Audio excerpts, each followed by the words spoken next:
Hey guys, this is April, and today we're going to talk about Rococo art and the major characteristics of that art period. When it comes to artwork created in the last 500 years, in my opinion, Rococo is the easiest to identify.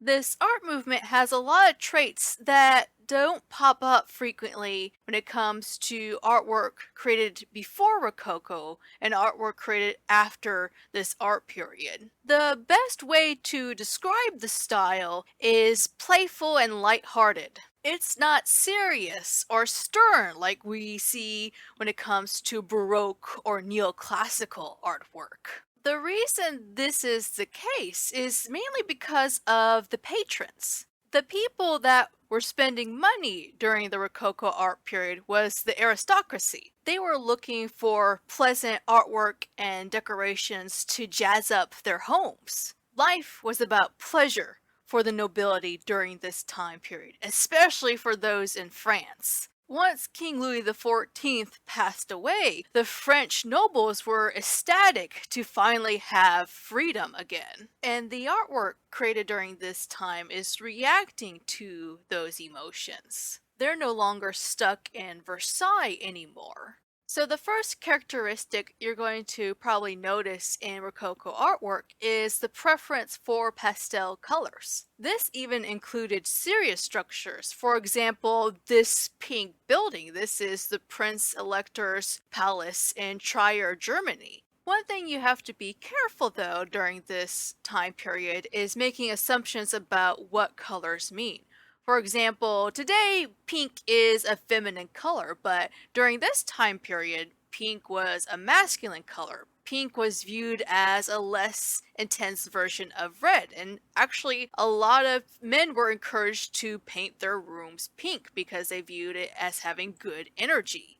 We also see a preference for a lighter palette in painting as well. Now you will sometimes see a Rococo painting with a dark background, but there is usually a telltale sign to let you know that it is not a Baroque or a neoclassical work. And you will find that in the way that the figures are painted.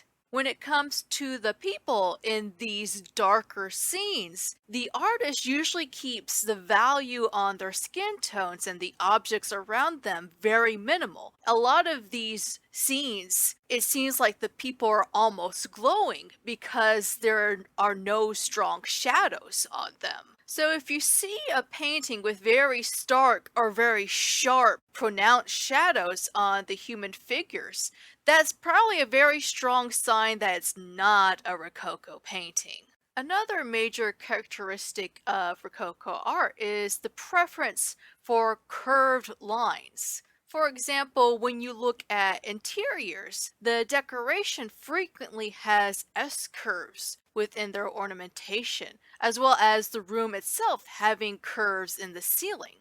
When it comes to painting, we see this all over the place as well. We see it in the composition. Compositions tend to not have strong diagonals, but have a more organic flow. We see this in the figures. Their poses are very elegant. They are like dancers almost in the way that their bodies sway.